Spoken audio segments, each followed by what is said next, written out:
Hey, what's up, everyone? Welcome to the PCN Podcast. My name's Brazilian. Alongside me, we got AJ. On our panel today, we got B-Don, Dorsey, and Zlatan. And before we get in today, I just want to say a special thanks to our sponsor, the FIFA World Cup, for inspiring some big upsets and ridiculous scorelines in the most recent match days of PCN. River Plate still sit atop the league with a plus 68 goal difference. Lots of credit to the defense for only conceding 15 goals thus far, but a loss to Arsenal may have come as a surprise to the Argentinian Giants, who up until now had only lost one game. They're still 9 points clear of second place, and I don't think they're the type of team to choke a lead like this, but there's still time in the season for change. Let's see where it takes us. Thoughts? I think River Plate have kind of started to put their foot down on the rest of the league. They beat Manchester United and Young Boys, two of their rivals at the top, and they drew Orlando. They kind of weren't scoring as much at the beginning of the season, but they're definitely leading in goals scored, and they still have only conceded 15. So they just look like the dominant force. It's going to take kind of a miracle at this point, I think, for anyone to catch them. Young Boys have revitalized their Milan days and sit in second place, typical for them. Basically first place because that top spot always seems to be so far out of reach, only dropping points this week to a masterclass River Plate, though, and I heard they had one or two unlucky goals. Heard their keeper that first game must have been quite the trash can. Anyways, not a lot of points separating second through sixth, so the competition is still very fierce. Young Boys did actually lose another game. They did lose to Roma as well last Sunday, so that's the kind of points that, even though Roma are a team we've said in the past are capable of beating a top team, if you're Young Boys, you want to win the title, that's a team you just can't lose against at this point in the season. Agreed. Orlando sit in third, and what a season they've been having. Also only dropping points to River Plate, although in this case only 2 instead of 3, bar their postponed game against Juventus, and we have ourselves a very informed team, all things considered. Only 1 point off of second place, and with a team as solid as theirs, it's difficult to really predict a final top 4. What do you all think? From second to seventh, there's 9 points, but there's some teams that have played more games. Juventus, they do have 2 games in hand, so I think right now the top 4, I think River Plate, Young Boys, Orlando, and Juventus are all going to be in the top 6. I think it's going to be a really interesting battle between Arsenal, Man City, and Man U, I think, for those last 2 spots in the top 6. I don't think anyone else is going to get into that top 6, and I don't know. We'll just see. It's going to be really interesting coming down to the final days who's going to get into their 5th and 6th. Yeah, definitely. Juve are starting to turn things on again, upping themselves to 4th place, utterly manhandling Borussia Dortmund 9-0, but dropping points to Chelsea in a 1-1 draw.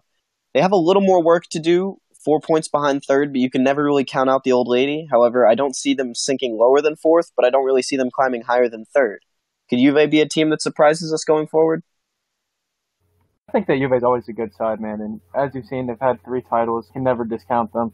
I know Italiano wasn't playing games. He was on hotel Wi-Fi, so he wasn't playing some games, and they slipped out of form. But I think they're back in form.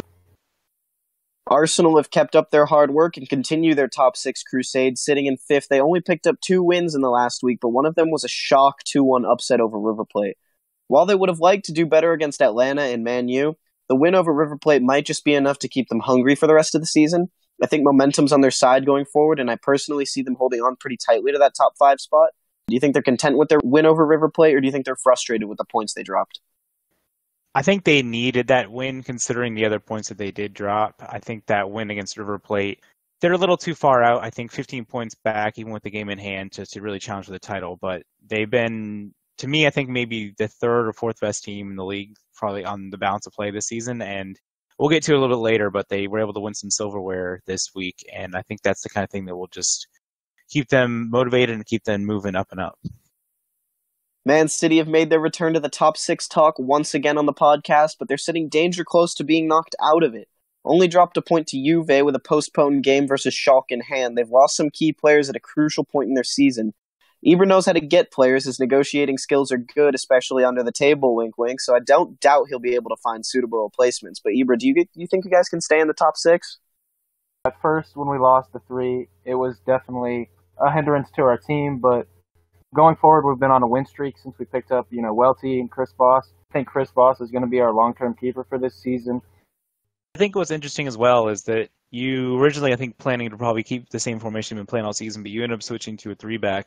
Sometimes a midseason formation shift can be something that gets a team playing better. Sometimes it can be something that actually maybe takes away the form. So You guys have won 3 in a row, and I knew you'd respond well. So I'm curious to see how you guys kind of go, if you end up switching back at some point, or if you really find some success with this 3-back going forward the rest of the season.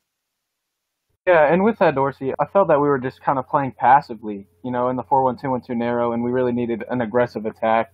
And the 3-5-2 has been a good switch for us, and if all goes well, I plan on continuing with it.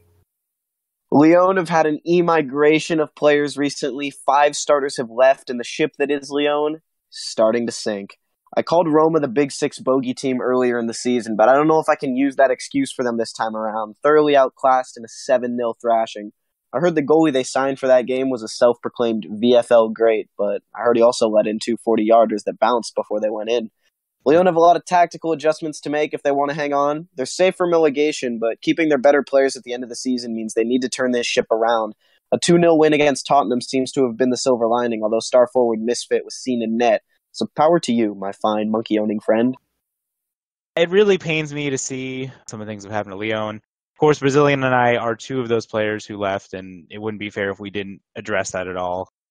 From the start, it was a team that I think when Brazilian joined last season, and myself and Vape and a couple others joined this season, we thought was going to be a top 6 team, was going to challenge deep in cups, and some things just didn't quite go as planned. There were some chemistry issues. There were things that just were kind of upsetting a few players, and I think it just was really unfortunate that a bunch of us around the same time decided we wanted to move on. So had I known that as many people would end up leaving Lyon as they have, I think I probably would have stayed. I wouldn't have wanted that to happen. But by the time I had made my decision, I think a couple of us were thinking about it too. And, Leek's a really good manager. I really hope he can get some good players to help them right the ship the rest of the way. They're still in 9th, so I think a top half finish would still be decent from this point out. But I just hope they don't kind of start sinking down the table the rest of the season.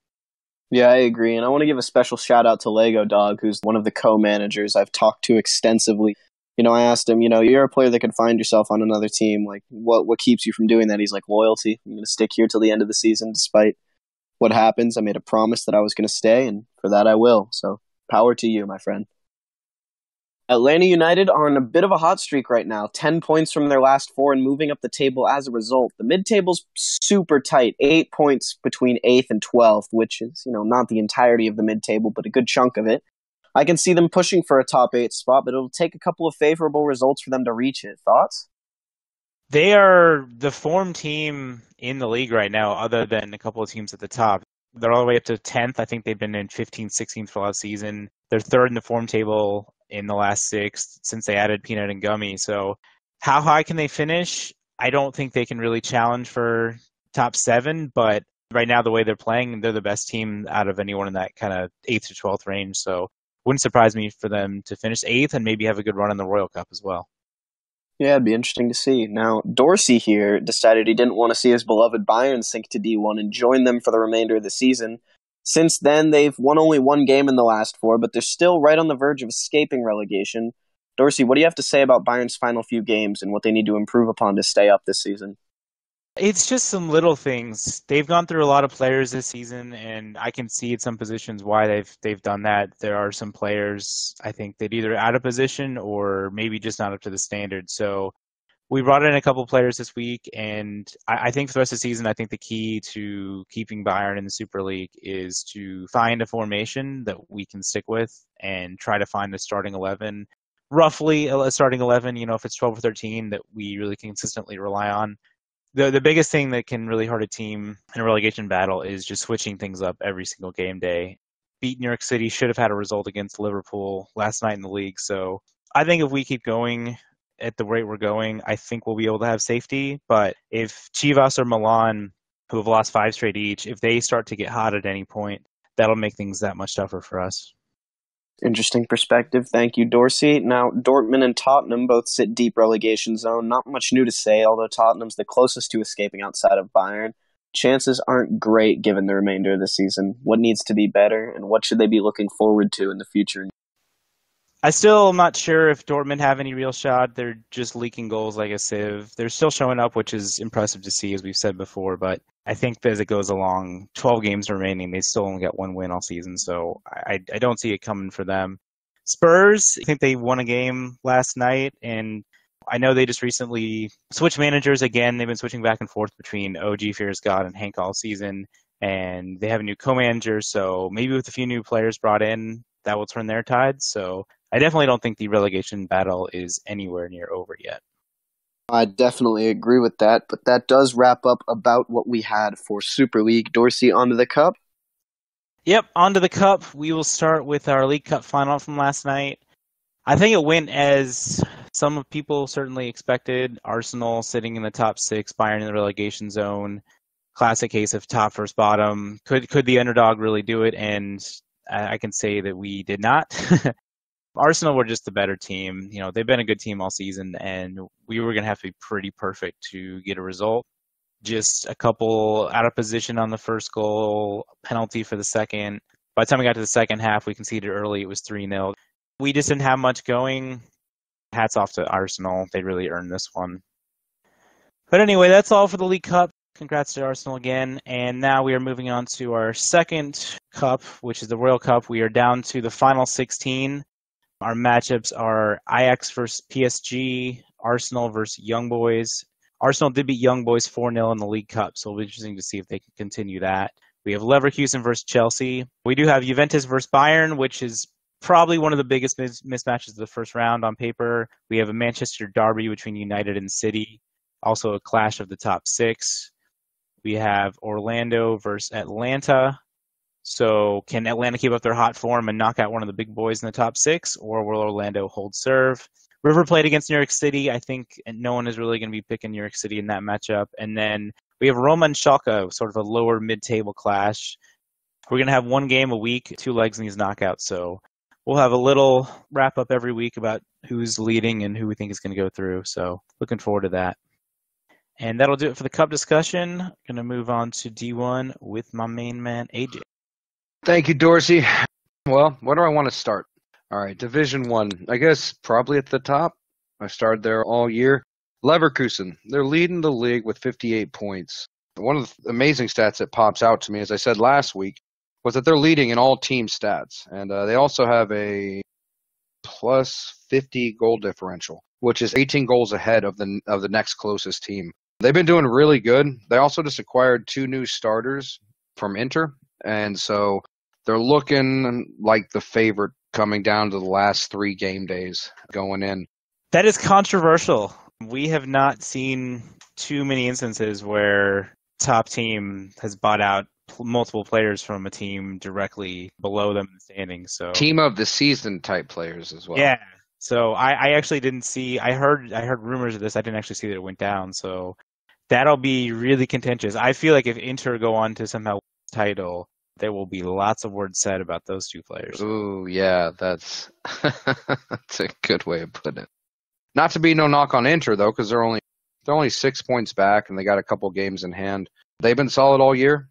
All year they've been playing that defensive type of ball, but it's been working because they're sitting right there at the end of the year to be able to go ahead and get promoted up to Super League. Benfica with 49 points. We all know they're a solid team. They got a lot of games coming up, and really they're in control of their own destiny due to their scheduling. If they were to win out, they would definitely get promoted. So that's something to think about with them. And we also have somebody on the panel that happens to have a little bit of an influence when it comes to Benfica. Bidon? And I have a little bit of influence. I just put together a really good group of players, and it's kind of worked out. But we're not out of the trouble zone. There's only like 8 points separating third and 8. So, I mean, it's a close D1. I wasn't in this league last year, but by my understandings, this D1 has been really interesting this year. Just recently played Leverkusen, didn't you? We did. We had a rematch. We had to actually use one of our reschedules to play them early, and we put 4 goals on them in the first half, and then they locked it down, came back, almost won the game. It was a very, very tight game, but my boys were really proud. I mean, I have to give a shout out because Mad Kev at Leverkusen is hard to handle. The man is fast and he puts in goals. Lost to them 5-0, like not this Wednesday, but the last Wednesday, and so you're able to get that revenge 4-3 win, which keeps you kind of the outside looking in for the title, but it keeps you in the race, I think. Well, I've looked at the scheduling coming up, and we have Inter again on Wednesday. If we win out, we'll finish second. If Leverkusen can drop a little bit, then we can still win the title. Kind of going back to Kev with Leverkusen, Liverpool, Mad Kev. He's leading right now with 38 goals. Behind him, we have, Lewandowski, who plays for Benfica, who you're familiar with, Beaton. Any words about your striker? Any shout-outs you'd like to give to him? We don't have to tell Louis anything. He just gets in good spaces and scores goals. But we don't play for stats, but I still feel like he's got a really good shot of finishing with the Golden Boot for D1. If you look at the team of the season standings, my whole team's basically top 20. Like, we don't play for stats; they just come. That's a good way to be. You know what I mean? That was the one stat I put up. I just want to see who was leading with goals, and Kev's doing great, and Louis doing great. It's fun to look at. Yeah, it definitely brings over. Still in the race, we got Ajax at 44. I feel like they're just kind of hanging in there. I know they beat us. They're right there, and the team right behind them is America with 43 points. They've kind of been just like the slow elevator through the whole season, just starting from here and just going up and going up and going up and going up. And I feel like they got a good team, so it's going to be fun to see where they kind of finish up. Shakhtar is my other shout out. We played them last week, and I just feel like they've gotten better and better and better and better in regards to Daddy Aiken out there trying to get a team together and putting one together, even if it's 6 guys. And it's been competitive, but I feel like the whole season has been competitive. I know it's my first full season, and a lot of you guys have many more seasons under your belt than I do, but I've learned quite a bit, and I got to say it's been pretty fun. It's kind of reached the point now where I'm just enjoying playing the games, and I don't know, Beaton, do you feel that way? I've loved it, man. I've loved every minute of it. It's been a great season. It's been good to get my own team and be able to play as friends and not try to boss people around. It's just so much better this way. When you mentioned in Ajax in America, I think you kind of parsed over how close the race for the playoffs are. Oh, it's close, yes. Ajax are up there with 44 in 4th, but RB Leipzig are in 8th place with 41. So 3 points separate 4th through 8th. So I think any of the top 3 will at least make playoffs, but I think that race for like the top 6, because that's the cutoff for playoffs. I think that'll be really interesting coming down to the wire. Barcelona had a bit of a comeback this week, so Leipzig and America have been kind of the close teams. And then your boys in Napoli, we're trying. You're not out of the woods. We're not. We're trying. And I think also America gets overlooked. America's only allowed 25 goals. Yes. We played them. They're tough defensively. Yeah, it makes it feel good. Like Dorsey, you just alluded to, 8 teams all have a shot. And you realize that's kind of the cool thing, is that's half the table. But I don't feel like that bottom half of the people that would get in, or the top 6, they're not horrible teams. They're all legitimate teams. Yeah. And so it's been fun to kind of see that battle towards that. Whoever's in that 3rd spot, whether it's Inter or Benfica or who knows, maybe even Leverkusen in that tournament, 3, 4, 5, 6, that single elimination tournament, that's going to be a hell of a lot of fun also. I feel like it's been a good first season, at least for me. It's been a good season, I hope, for PCN as well. And there have been some other teams just a little further down the table. Porto's a team that have, as the season's gone on, they've been getting a little hotter and hotter. They've won 4 out of 6. They look like they have a good shot to finish 9th place after being in 11th and 12th for a lot of the season. PSV are still, since they have the new management, they're up to 6 wins in total. They've won 3 out of 5. I could easily see them shooting up as high as maybe 11th or 12th. There's these teams at the bottom. LA Galaxy are kind of starting to work their way out from the bottom. So there's these teams at the bottom that, maybe they're not going to go anywhere. They're not going to be in the playoff mix this season, but they're setting themselves up for a really good season 9. All right, and thank you for all that D1 discussion, AJ. With our next PCN podcast interview, we have our longtime PSG manager and striker, stayhighplaya. He is Canadian, and he has had a number of very, very successful seasons here in PCN. So just want to say thanks for coming on today. How you doing? Pretty good. Thanks a lot for having me on here, Dorsey, and good to see another familiar face, Squid here. Hello to all the viewers and listeners. Obviously the listeners, not viewers, but it's all good. Well, technically, if they click on the YouTube video, they are watching it. Oh, okay. Well, there you go. Where did the name stayhighplaya come from? It's one of the first gamer tags I picked from the very first Xbox that was created, 15 plus years ago. To be honest, I just never changed it. I just didn't see a reason. I think I even still have the free gamer tag change that I could probably use, but I figured that going this long, might as well keep it strong, right? So how did you get into PCN? Like, who kind of introduced you? And then how did you become PSG's manager for season 4? So we used to just roll just standard Division One clubs and on numerous club names, and I'm sure you've all heard of them. Usually a vulgar name. I don't know if I should probably mention it just for censorship, but those of you who know me, we've all played on them. And from there, what happened is actually M12 Vi. He mentioned something about PCN, and I was kind of curious. We had enough players. We were always running, 10, 12 people in the party. One guy kind of waiting to jump in, stuff like that. So I figured, okay. I kind of jumped in. I signed in as a manager, and I didn't even know what I was getting into. Like, I had no idea how to sign players, how to release, how many players I needed, the fact that there was a goalkeeper required, stuff like that. So once I read the rules, I was like, okay, we can probably handle this. And then 12 was like, I got this. He helped me with the stats, and all that kind of in the beginning. Of course, Dorsey, you as well. I think I hit you up probably about 15 times, and same with Ricky. And anyway, once we got through that, started off great. We had the same people, brought in a few new guys, met some familiar faces that you all know. But ever since then, it's just been history. That was season 4, and it's just been kind of history since then. Players in, players out. A few core members still, and I think the only 2 core members that are still here from day one are Lupe and Sika, to be honest. So from there, it's just been history. I've always been really impressed. You've been manager since season 4, never taken a season off, anything like that.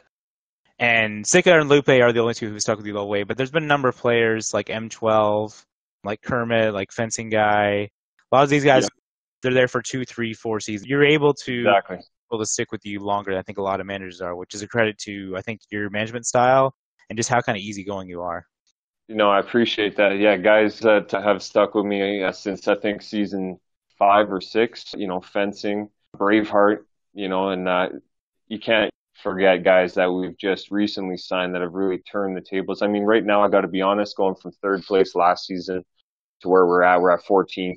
It's a little frustrating. So what we did is we kind of made some changes. We brought on a new left mid, Spicy Beetle. He's been a wrecking ball in that left mid. Guys like Chorizo and Stanky is still with me from previous season, but Chorizo is a new signing. He's been doing great. Snowboarder, he's been a rock on that CB front.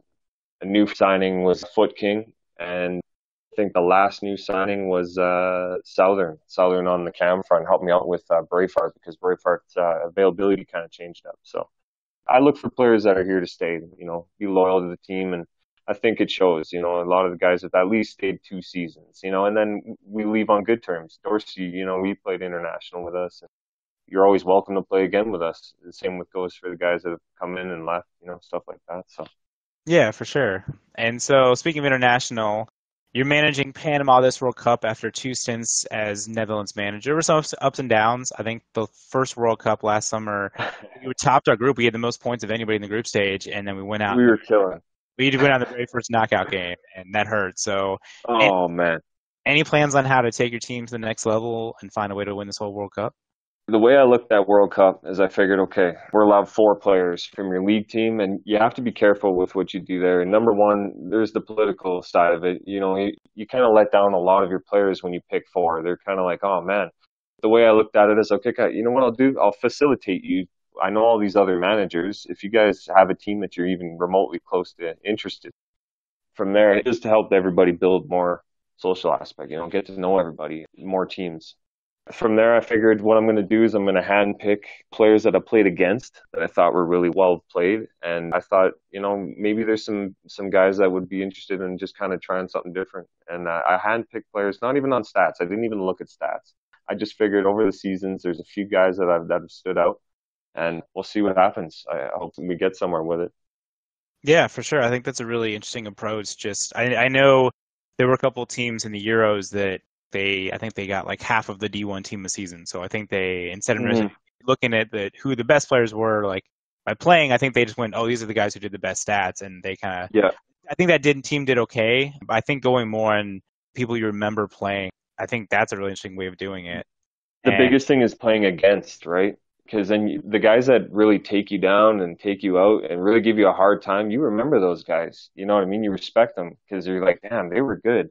So it's a good opportunity to try and bring them onto your side and see, just see if the chemistry's right. I mean, if it does, you may have a really good weapon. It's a great time to meet people. It's a great time to go around and play with new people. That's what I did during that World Cup is I trialed around for about 10 or 11 of the 16 teams.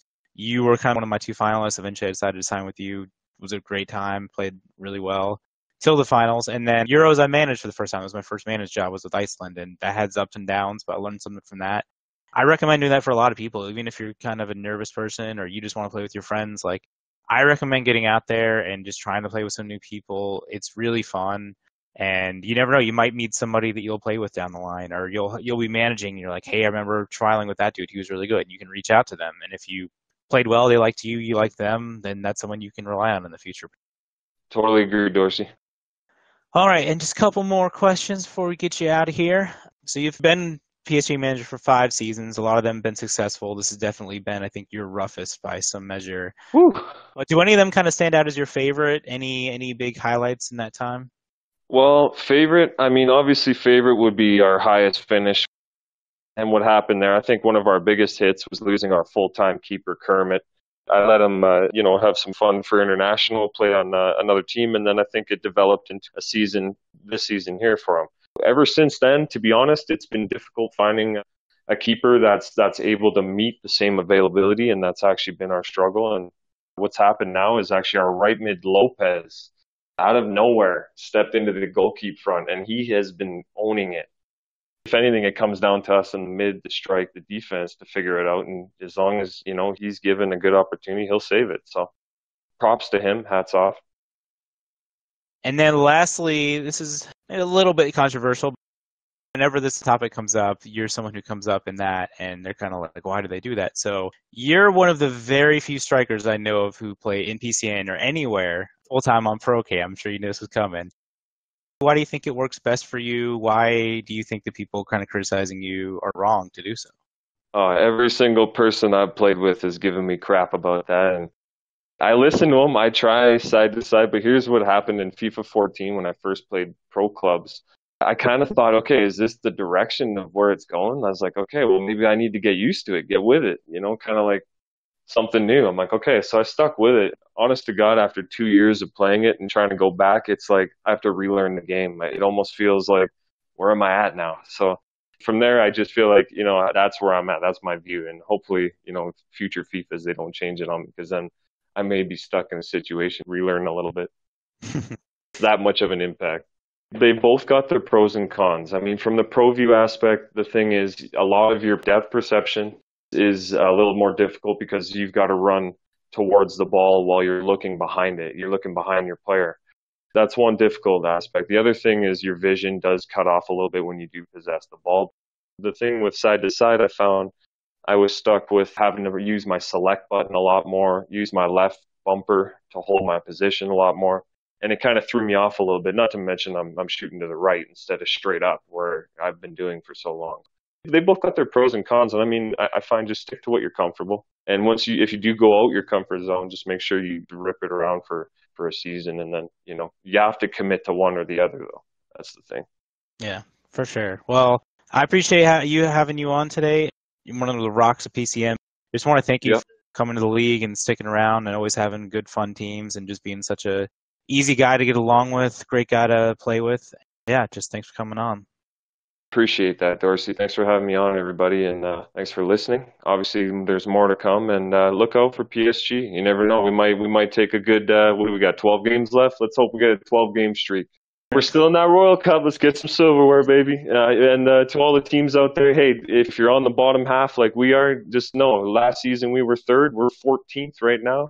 Just keep your head up, stick together, and just try to get through it. And if you ever have any questions, man, Dorsey's always there to support you on the. And the same with myself. If you ever have any questions, guys, hit up Stay High, or we can help you out with at least on how to maybe keep it more of a stable team. Because I noticed there's a lot of teams that are switching around a lot, and sometimes you just got to stick together, man. Just ride it out. That's actually how you build your chemistry. So again, thanks, Dorsey, for having me on, and everybody have a good one. Yeah, thanks everybody for listening to this edition of the PCN Podcast. We're not going to have a show next week. We're going to take the week off with 4th of July to let everyone kind of enjoy their holiday.